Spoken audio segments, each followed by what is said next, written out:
KPM.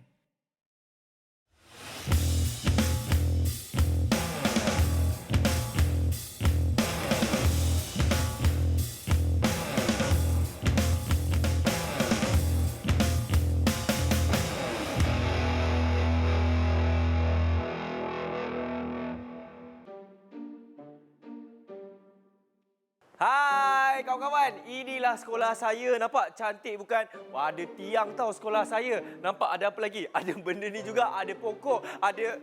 Alah, alah. Ini siapa punya kerja ni buang sampah merata-rata. Saya ni sebagai kelab alam sekitar memang cukup pantang lah kalau nampak benda-benda macam ni. Dah ada dah tong sampah. Warna ini untuk kaca, ini untuk plastik, ini untuk kertas. Apa lagi buang je lah dalam ni. Kenapa buang merata-rata? Okey, sabar Akmal. Apa kata kita laporkan kepada cikgu biar cikgu tangkap pelajar-pelajar yang buang sampah merata-rata. Mana cikgu? Mana cikgu? Ha, itu cikgu. Cikgu.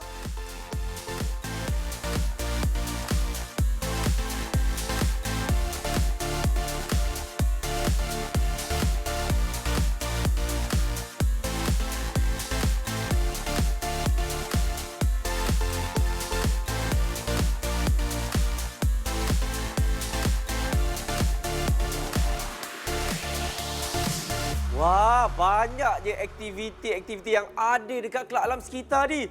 Ui, penuhnya aktiviti dia. Ini yang saya tak sabar nak belajar ni. Assalamualaikum, apa khabar? Salam sejahtera bersama dengan saya, Akmal Nazri. Selamat datang ke Badan Beruniform Kelab dan Persatuan bersama dengan saya. Dan saya pasti anda semua dah tahu dah, kelab yang kita nak belajar kali ini adalah kelab apa? Tengok belakang, dia tulis apa? Kelab Alam Sekitar. Jap. Mana cikgunya? Ada, dah sampai dah. Ini dah. Cikgu Hanida. Assalamualaikum cikgu. Waalaikumsalam. Apa khabar? Khabar baik, alhamdulillah. Kesinilah sikit cikgu. Jauh betul cikgu ya. Okey, cikgu. Saya pasti ramai murid-murid kat luar sana tu nak tahu sebenarnya kelab alam sekitar ni dia macam mana cikgu? Apa fungsinya? Apa peranannya? Silakan cikgu Hanida. Baiklah, untuk pengetahuan Akmal dan juga murid-murid semua, kelab alam sekitar sekolah sememangnya telah lama diwujudkan. Dan sehingga kini sebanyak 9,225 buah sekolah rendah dan menengah di seluruh Malaysia yang telah ada, yang memang ada kelab alam sekitar ini. Dan sebenarnya dengan adanya kelab alam sekitar sekolah ini, dia akan dapat membantu guru dalam memperkukuhkan lagi proses pelaksanaan pendidikan alam sekitar yang telah sedia ada. Elemen pendidikan alam sekitar itu dapat diterapkan secara langsung kepada guru dan juga secara tidak langsung kepada komuniti setempat. Okey, dan pengetahuan dan juga kemahiran, pengetahuan ilmu yang kita perolehi dan juga kemahiran yang kita buat, murid-murid buat, dan seterusnya nilai murni alam sekitar itu dapat diintegrasikan melalui kurikulum dan juga co-kurikulum. Akmal pernah dengar tak apa itu sekolah lestari sebelum ni? Sekolah lestari tak pernah cikgu. Sekolah wawasan pernah cikgu. Oh ya. Okey, baik. Sekolah lestari ni sebenarnya dah lama dah ada. Jadi sekarang ni pun tengah berlangsung dan dia sebenarnya adalah program anjuran bersama Jabatan Alam Sekitar dan juga Kementerian Pendidikan Alam Sekitar setiap 2 tahun. Jadi apa yang ada dalam program ini, sebenarnya sekolah-sekolah yang berjaya akan dianugerahkan sebagai sekolah lestari. Okey. Jadi daripada situ aktiviti-aktiviti yang dijalankan tu sebenarnya diharapkan dapat menyemai kesedaran yang tinggi kepada murid-murid dan juga guru dalam memupuk kebudayaan kelestarian alam sekitar. InsyaAllah. InsyaAllah. Amin. Dan dari segi harapan daripada kelab alam sekitar, Cikgu Hanida. Baik, jadi daripada situ sebenarnya dalam dasar itu ada 8 prinsip dan juga 7 strategi hijau. Di mana kalau untuk pengetahuan Akmal dan juga murid-murid, strategi hijau yang pertama ada memfokuskan tentang aspek pendidikan, di mana nak memastikan murid-murid ini dapat betul-betul fahamlah tentang pembudayaan dan juga kesejahteraan alam sekitar ini. Dan dari segi objektif kelab alam sekitar pula macam mana Cikgu Hanida? Okey. Untuk objektif, kita ada 4 objektif. Yang pertama ialah kita dapat menyediakan ilmu dan teknologi untuk meningkatkan kefahaman tentang alam sekitar inilah. Dan seterusnya dengan adanya kelab alam sekitar sekolah ini diharapkan ia menjadi salah satu kelab yang sangat berfaedah dalam aktiviti co-curriculum. Yap. Alright. Dan juga dia sebagai salah satu yang ini memang pentinglah antara platform ataupun subset kepada program sekolah lestari yang cikgu sebutkan tadi. Itu mengekalkan. Yes. Mengekalkan. Okey, dan akhir sekali dia dapat mewujudkan pembudayaan, lagi sekali kelestarian alam sekitar di kalangan warga sekolah. Sebenarnya bukan 4, ada 5, okey, objektif, dan terakhir sekali ialah dapat melahirkan generasi yang mampu mandiri. Apa itu mandiri? Sentiasa ingin cintakanlah dengan aktiviti cintakan alam sekitar ini. Okey, Yes. baik. Apa dia? Ada video? Serius ah? Oh, cikgu. Ya. Katanya ada satu istimewa, video istimewa ni cikgu. Oh, siapa tu? Ucapan daripada yang berusaha Ketua Pengarah Jabatan Alam Sekitar Malaysia, cikgu. Oh, okey. Cikgu tahu tak? Tahu. Tengok sekarang. Okey, jom tengok sekarang. Okey, terima kasih. Modul kelab alam sekitar sekolah telah dibangunkan Jabatan Alam Sekitar Malaysia dengan kerjasama bahagian sukan, co-curriculum dan kesenian dan bahagian pembangunan kurikulum Kementerian Pendidikan Malaysia. Modul yang dibangunkan bertujuan untuk membantu sekolah memperkukuhkan proses pelaksanaan pendidikan alam sekitar. Elemen pendidikan alam sekitar dapat diterapkan secara langsung dalam kalangan guru, pelajar-pelajar sekolah dan secara tidak langsung bersama komuniti setempat melalui aktiviti-aktiviti kelab alam sekitar ini. Jabatan Alam Sekitar berharap dengan pelaksanaan dan pengujudan kelab-kelab alam sekitar di sekolah, maka ia akan dijadikan sebagai satu platform sesebuah sekolah dalam penyertaan program Sekolah Lestari Anugerah Alam Sekitar atau SLAS yang dianjurkan Kementerian Alam Sekitar dan Air melalui Jabatan Alam Sekitar dan juga Kementerian Pendidikan Malaysia. Program SLAS adalah berteraskan 5 komponen utama yang menitik beratkan pemeliharaan serta pemuliharaan alam sekitar dalam aspek pengurusan, kurikulum, co-curriculum, penghijauan dan elemen khas berkaitan alam sekitar. Program SLAS ini memberi peluang kepada warga sekolah dan komuniti setempat untuk mengamal, menghayati dan membudayakan ciri-ciri mesra alam sekitar di sekolah dan seterusnya ke rumah, komuniti dan masyarakat. Modul kelab alam sekitar ini merupakan usaha Jabatan Alam Sekitar untuk bersama-sama Kementerian Pendidikan Malaysia dalam pembudayaan dan kelestarian alam sekitar serta inisiatif kelestarian alam sekitar kepada semua sekolah di Malaysia dalam menyahut matlamat pembangunan mampan. Matlamat yang keempat iaitu pendidikan berkualiti dan menyeluruh untuk generasi kini dan masa depan yang merangkumi sektor alam sekitar bagi pembangunan mampan, inklusif dan makmur. Akhir kata, pemeliharaan alam sekitar tanggungjawab bersama. Itulah dia video daripada yang berusaha Ketua Pengarah Jabatan Alam Sekitar Malaysia, cikgu, yang banyak bercerita mengenai modul. Ini dia modul kelab alam sekitar di sekolah. Tapi mungkin cikgu boleh terangkan lebih lanjut lagi mengenai modul ni. Okey, betul. Ini adalah modul yang guru-guru dan murid-murid guna pakai sebagai panduan di dalam kelab alam sekitar sekolah secara asasnya lah. Dan modul ini kandungannya disediakan bersama oleh Jabatan Alam Sekitar, juga kerjasama dengan Kementerian Pendidikan Malaysia. Okey, dan dia sebagai sumber rujukan kepada guru-guru dan juga murid-murid dalam menyediakan aktiviti-aktiviti yang lengkap dengan panduan, infografik dan juga gambar-gambar rajah lah. Dalam ni juga ada menyatakan 11 aktiviti utama. Di mana antara aktiviti ni Akmal kita akan lakukan dalam episod yang seterusnya. Dan antaranya kita nak tanam pokok, macam mana kita nak buat sabun dan sebagainya lah. Nanti kita akan buatlah aktiviti ni. Dan cikgu ulang semula ada 5 komponen lah sebenarnya yang cikgu dah sebutkan tadi.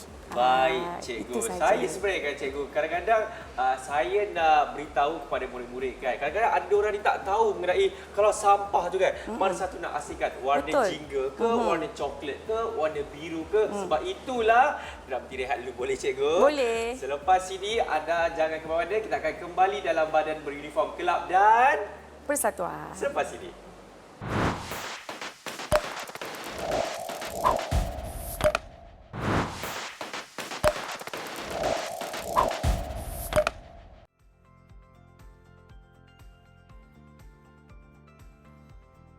Ya, masih lagi menyaksikan badan beruniform. Kelab dan Persatuan. Yeay! Ya, bersama dengan saya Akmal Nazir dan juga cikgu. Cikgu Hanida. Baik, cikgu. Ini barang banyak-banyak atas meja ni, kita nak buat apa ni, cikgu?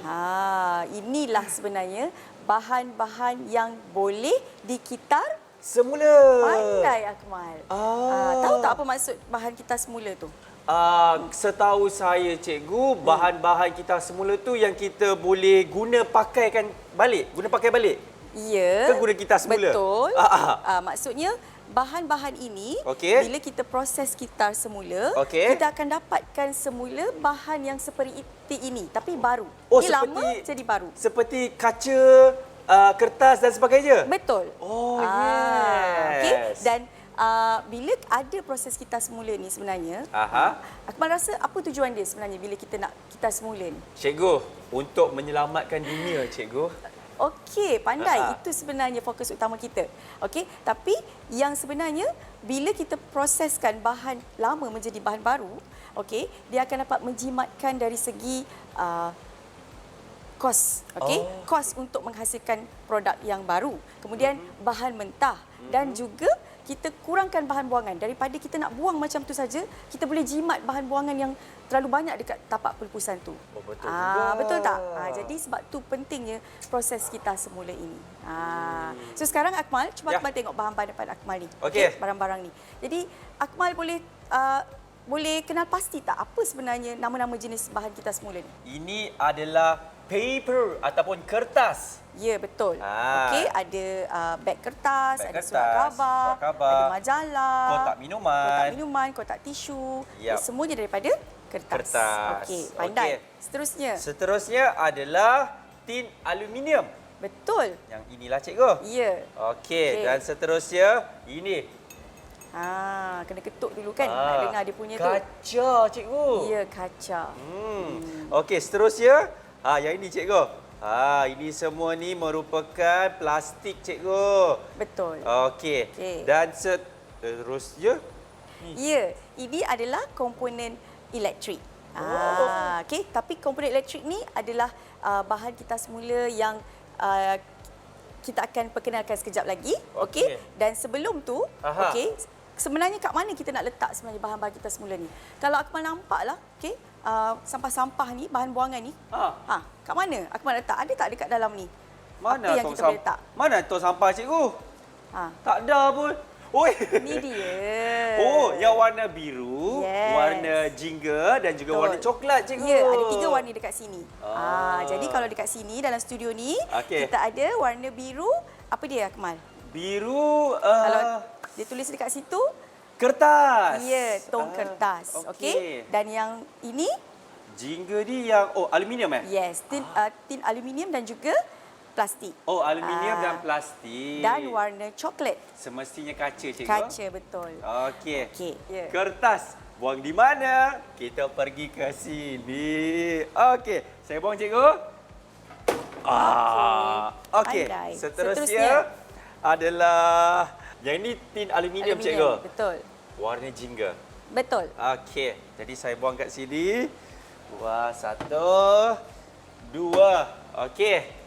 Seterusnya, jangan buat main benda ni, cikgu. Kaca. Okey, kita jumpa botol kaca yang kosong, kita buang dekat tempat dia. Tempat yang sepatutnya iaitu warna coklat. Coklat. Okey. Tepat sekali. Alright. Okey. Seterusnya, cikgu. Okey, yang ni, cikgu. Ni nak buang mana satu pula? Okey, nanti dulu. Yang ini adalah apa yang cikgu sebut tadi, komponen elektrik kan. Dia boleh diketas semula tetapi bukannya sekarang. Sebelum cikgu terangkan tentang komponen elektrik ini ataupun e-waste, cikgu akan terangkan apa itu e-waste. Cikgu sebenarnya nak tunjuk, okey, kita ada tetamu khas sebenarnya dalam studio ni. Okey, cikgu nak perkenalkan Akmal, Icha. Mana dia cikgu? Mana Icha? Sini. Mana cikgu? Okey. Wow. Hai Icha. Icha tepuklah sikit Icha. Wah. Comel kan Icha? Wah, cikgu kejap. Siap menari lagi. Ini maskot apa sebenarnya cikgu? Saya buat pertama kali saya nampak. Cikgu mungkin cikgu boleh terangkan sikit? Okey, inilah maskot yang ada kaitan dengan komponen elektronik tadi, iaitu e-waste. E-waste? Yes. Jadi maksudnya macam mana cikgu? Kalau e-waste ni, contohlah kalau saya ada barang-barang komputer yang dah tak pakai ataupun rosak. Jadi apa yang kita boleh buat cikgu? Okey, sebelum tu cikgu nak terangkan dulu apa itu e-waste. Okey. E-waste itu datang daripada perkataan, huruf yang pertama ialah E, betul? Betul. E biasanya kita biasa dengan email, e-payment, semua tu kan. Jadi E itu adalah elektronik dan waste ialah bahan buangan. Jadi maknanya bahan buangan elektronik dan juga boleh juga kita kata bahan buangan elektrik. Jadi kalau kita tengok kat sini, komputer ni dah lama kan. Jadi komputer yang dah rosak ataupun tidak berfungsi, yang lama, yang dah usang tu, kita akan buang, betul tak? Betul. Jadi, kat mana yang perlu kita buang tu sebenarnya yang patut kita kena ambil tahu. Kenapa, Akmal? Sebab kalau kita main buang aja ataupun kita bakar ke sesuka hati, ada. Ataupun letak ke tapak pelupusan ataupun kita hantar kepada syarikat yang tidak sepatutnya, dia akan mendatangkan bahaya kepada kita. Kat mana sebenarnya kita nak buang ni? Bahan buangan e-waste. Setahu saya cikgu, saya pernah tengok ada satu kedai yang menerima bahan-bahan e-waste ni untuk diketas semula lah. Dan memberikan ganjaran seperti wang ringgit maupun voucher ataupun kupon cikgu. E-waste ini, bahan-bahan buangan ni, biasanya kita akan buang ke tempat yang tertentu, syarikat yang tertentu, wakil tertentu. Dia sama juga konsepnya seperti alam sekitar. Alam sekitar, dia proses, dia dapat bahan yang baru. E-waste ini, bila dia proses, sebenarnya dia bukanlah jadi balik kepada komputer baru. Tidak. Tidak. Tetapi, apa hasilnya ialah satu keuntungan di mana hasilnya ada pula komponen yang akan memberi keuntungan. Contohnya, jangan tak percaya kita dapat hasilkan emas, perak, dan seumpamanya. Jadi kat situ maknanya dia akan menjana ekonomi. Jadi kita buang dan kita dapat balik. Sama juga macam kita semula. Baik cikgu. Jadi nampaknya kita dah tahu dah kan kalau bahan-bahan ini kita akan semula di kategori yang mana satu. Ya, betul. Termasuklah e-waste. Cikgu, dengan itu kita nak beristirahat boleh ke cikgu? Boleh. Saya nak beritahu kawan saya tu. Amir, kita boleh kita semulalah barang-barang e-waste ni kat mana? Saya beritahu lah ni. Jadi kita nak beristirahat dulu. Selepas ini kita akan kembali dalam badan beruniform Kelab dan Persatuan.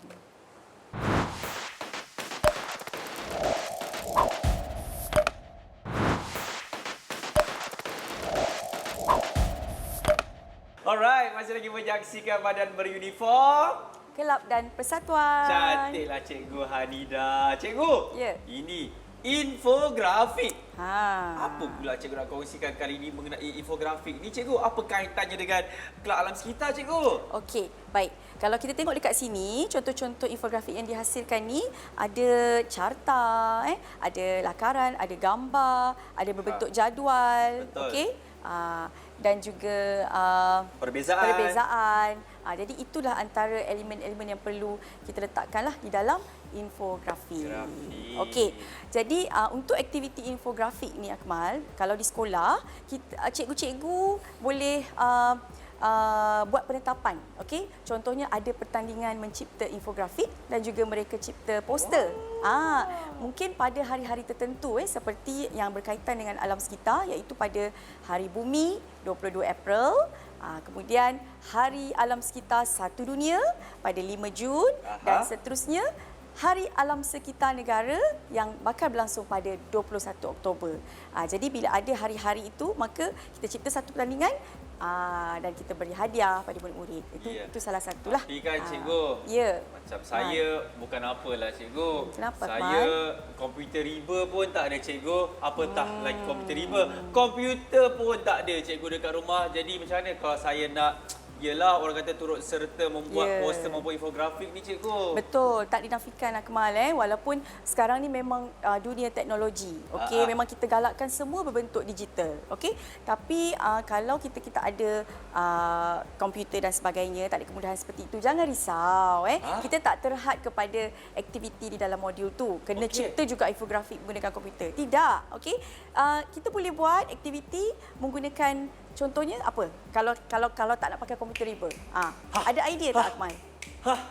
Dah sampai. Ting apa dia? Melakat. Yes. Potong-potong, tampat-tampat. Betul. Potong-potong, tampat-tampat. potong-potong. Papat-papat. Dan boleh juga melukis dan mewarna.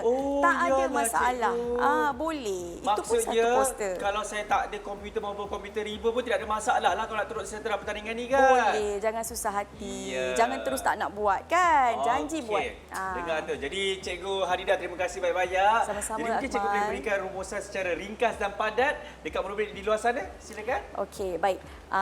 Cikgu harap dengan apa yang telah cikgu terangkan bersama dengan hos kita pada kali ini, masuklah kelab alam sekitar dan untung kepada murid-murid yang ada kelab alam sekitar di sekolah-sekolah yang telah sedia ada ni kerana daripada situ sebenarnya selain daripada aktiviti yang telah dijalankan yang menarik, okey, dan sebenarnya dia boleh menyemai kita punya kesedaran dan sayang pada kecintaan kita kepada alam sekitar. Sebenarnya daripada kita faham, kita menghayati apa kandungan dia, kemudian kita amal, kita buat dan seterusnya diharapkan menjadi satu budaya. Maknanya terus kepada pembudayaan lestari alam sekitar itu. Senang kata macam inilah cikgu kan. Kalau bukan kita ni manusia ni yang nak selamatkan bumi, siapa lagi akan selamatkan bumi? Nak harapkan siapa? Avengers? Tak adalah kan cikgu kan? Betul. Jadi terima kasih banyak-banyak Cikgu Haridah di atas perkongsian tersebut. Dan ingat, kalau anda nak belajar apa lagi yang ada dalam badan beruniform kelab dan persatuan, nantikan setiap hari Rabu dan Khamis pukul berapa cikgu? 1.30 sehingga jam 2 petang. Iya, jadi saya Akmal Nazri. Saya Cikgu Hanidah. Kita jumpa lagi. Assalamualaikum. Bye-bye.